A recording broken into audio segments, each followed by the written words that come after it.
down those cards. Fortune teller! Cards mean different things at different times. Do you know anything about tarot cards? Oh, a crystal ball. Gather around, children. Listen to the mystic. Journey. Podcast. I'm no mystic.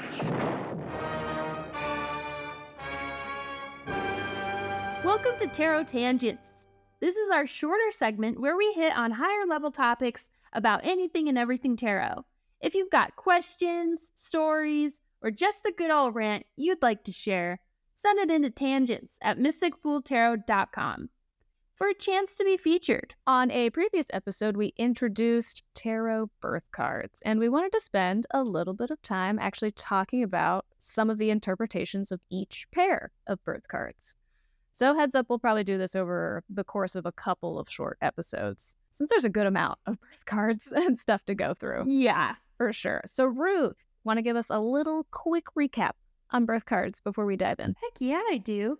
So a birth card is the card that's tied to the numbers in your birth date. There's a lot of ways you can do it. You can do it yourself, but there's several online calculators that can easily calculate your birth cards for you. So I suggest just Google tarot birth card calculator and do that. Save yourself some headache. And so similar to zodiac signs, birth cards can represent aspects of your character, what you need to know in life, and some lessons that you might learn.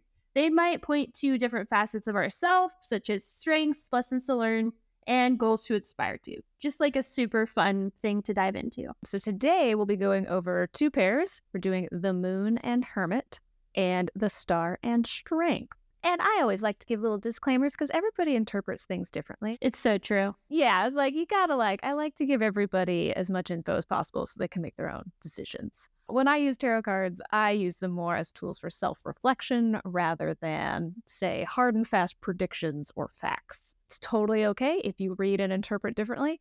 I'm just stubborn, and I prefer to maintain my autonomy, and I want to take an active role in crafting my life. I get a little hyper-independent when someone's like, but your sign says you do this. I'm like, I'll show you different.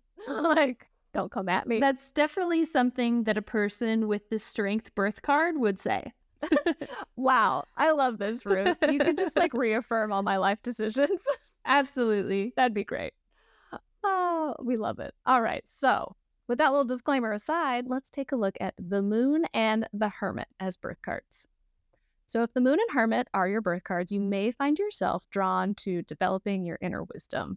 These two cards together tell a story of dedicating ourselves to seeking clarity in uncertain times, integrating our shadow selves into our lives, and using our wisdom to find a path and travel through the darkness. I like personally in the Rider-Waite-Smith deck that both cards have different kinds of shellfish. Oh, good call out. I know, it's think super about fun. that. You know, one's a crayfish or a crawfish, and what's the other one, like a lobster or something? Lobster, crab. Yeah, something like that. They're both, aquatic creatures. Aquatic creatures. Yeah, it's always fun to look at the actual imagery and see kind of what do you see mirrored in it? Because when I first think of the imagery, I'm like, cool, the moon is all at night, and the hermit has a star in his lantern, which is another symbol of finding your way in the darkness. So they seem really intertwined when I think about it. Yeah, they both have luminance vibes. Exactly. Light the way, which is kind of what one of the big vibes is here. So the moon often speaks of uncertainty, the unconscious mind, dreams, secrets, illusions. In the darkness, our thoughts and dreams can be distorted and our imaginations can run away with us. I think we've all had moments where we're in the dark and our brain just goes wild with all the things that could happen. If you've ever been on a camping trip, you know exactly what I'm talking about. The shadows of night can also be kind of a comforting cover that allow us to kind of dream and transform and be whoever we want to be. So it can be a quiet moment too, to take time for ourselves and acknowledge everything that lives within us below the surface of everyday life. Such a peaceful card. The moon is such a peaceful card. I love it. It's one of my favorites. And I think it sometimes gets a bad rap because everyone's like, ooh, I've seen some readings where they take the super negative turn where it's oh, your unconscious mind is controlling you and things are getting out of control, which can be true. But I was like, oh, but what about all that other good stuff? I like nighttime. It's my jam. The surface of the card is illusion and things are not as it seems. Ooh. But if you if you dive in a bit deeper, then it's actually, has a more nuanced, meaning, I think. Yeah, 100%, which plays really well with the Hermit. And the Hermit is this person traveling through solitude, darkness, the nighttime, and they're deep in self-reflection and seek knowledge that they'll end up probably sharing with others as they light their path. And their path is lit by the star in their lantern, like we talked about. And just like a lantern in the dark, the Hermit's wisdom and self-reflection brings insight to their own inner shadows. Yeah, I love the Hermit card. I think everybody loves the Hermit card. He's just such a sweet old man. Yeah, I haven't met anybody who's like scared of it or doesn't like it or gets. I mean, maybe that's just because all my friends, they're also introverts. Yeah, we're all introverts. Yeah, I think maybe an extrovert wouldn't love the Hermit. Yeah, like, you want me to be alone with my thoughts? Oh no. Yeah, but it's not like a lazy card or anything. There's definitely like indications that this dude has done the work and that sort of thing. And this is kind of like the distillation of everything he's gone through, and so in a lot of ways the Hermit reminds me of like a finish line in a sense, where it's like we can see this light up ahead and that's where kind of things might end. So that's kind of how I interpret it too. So hopeful. I like that. Yeah, it's fun to look forward to. Yeah, you're like, oh yeah. Honestly, when I get the card, I'm like, sick. This is license for me to stay home alone this weekend. Yeah. So sometimes if these are your birth cards, some challenges that might be associated with these cards are, if you're feeling stuck, if you're staying in the same place despite wanting or needing something new or better. When the Hermit lets the darkness and subconscious take control, then we can become, frozen in fear, like we talked about, when you just let your anxiety and your imagination run wild. We might allow ourselves to stay in familiar places long past our time, like even if it's not like the healthiest or the best, because we've allowed our fear of the unknown and the darkness around us to take control. Everybody's path is different. So you just got to take stock of where you're at, look around and see where you're headed, or if this is where you end, or what your path looks like from this point on from the Hermit. Mm-hmm. So there's rarely, like these cards, both of them dealing with like subconscious and shadows and things that are uncertain. Like there's rarely one clear answer on what step you should take next in life. But that's part of the lesson to learn with these two cards, is that you should just keep moving. Like the Hermit reminds us to keep moving forward in spite of there not being a clear direction, because he's in the dark. He's on a path that he can't necessarily like see ahead, but it's his drive and his inner wisdom and self-reflection that are helping him continue to move forward through this. And he's experiencing the nighttime in all its different forms. So, the act of seeking and exploring the depths of ourselves is more important and probably more rewarding than the destination itself. So like, just keep swimming. Just keep swimming. TLDR, just keep swimming. Yeah, it's so funny that it just happens to be that they're both like nighttime cards. I know. Like he's, you could put the moon like up here and him down here and he's just walking the path.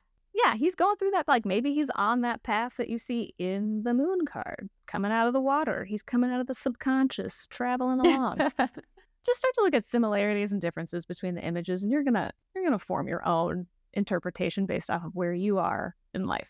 Yeah, totally. And we can apply that same, method to the next birth cards we're talking about, the Star and the Strength, right? Oh, heck yeah, we can. So yeah, Star and Strength.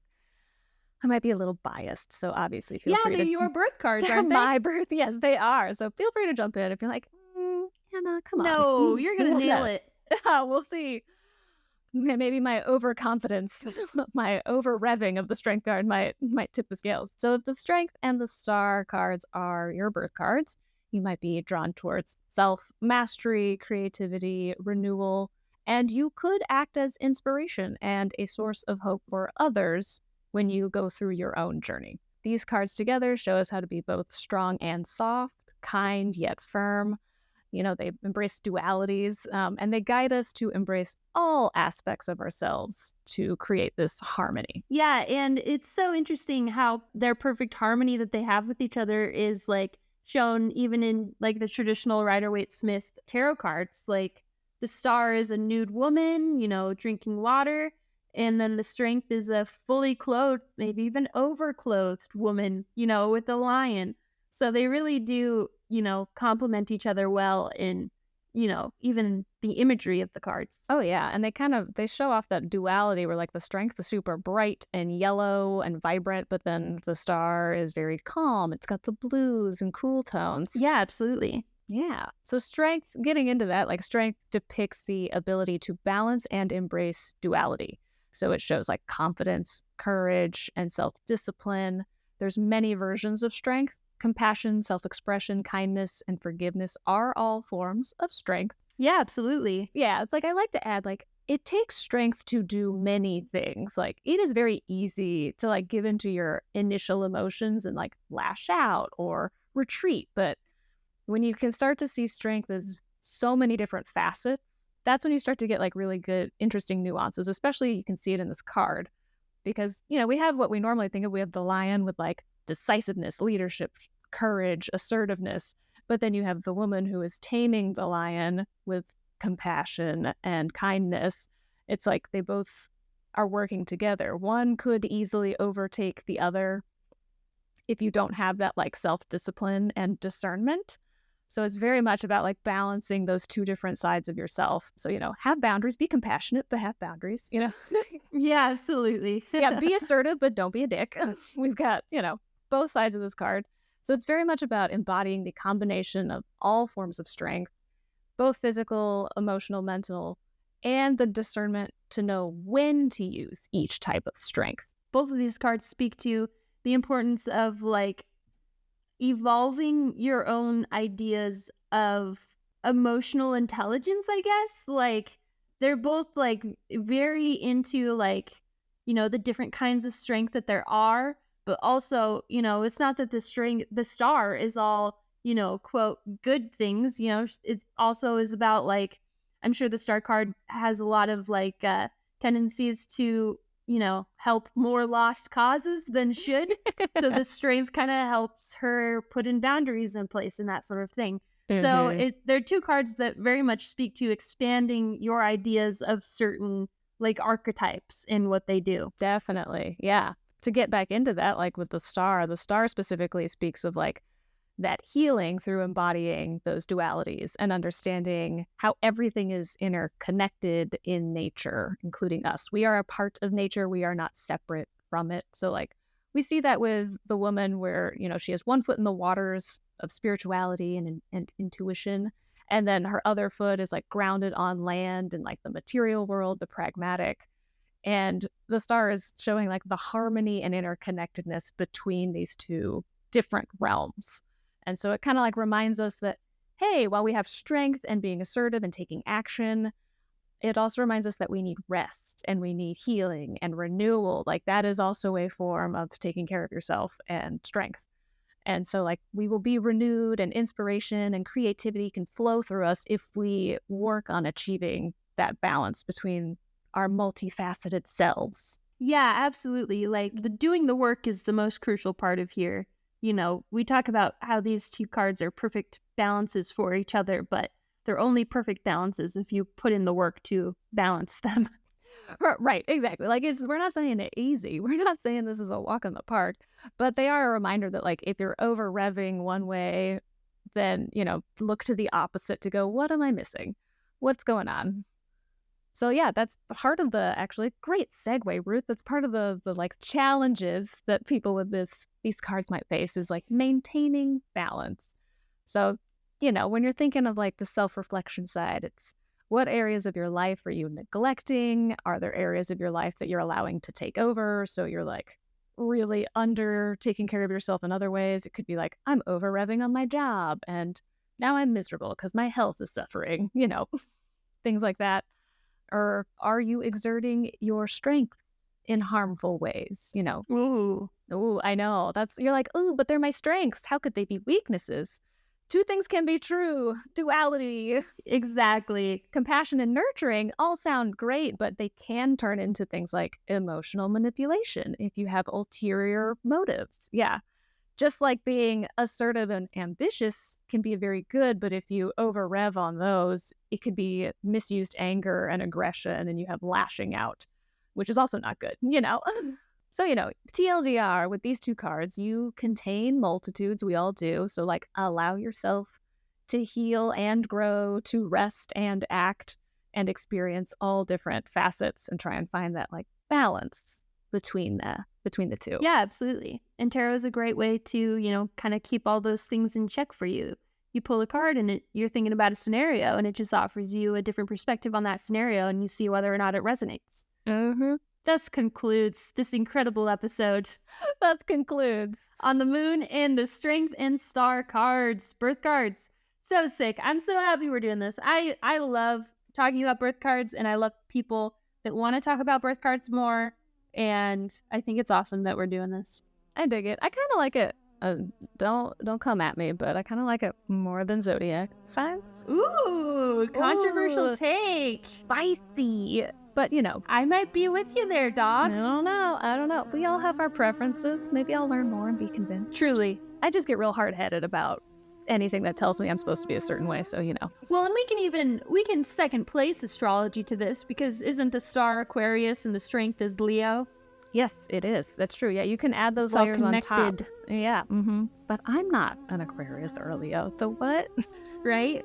Well, don't forget to subscribe and drop a review so we can find new fans, and tell your friends and follow us on all of our socials. Our handles are Sweet Death Inc. and Mystic Fool Tarot on all platforms. See you later.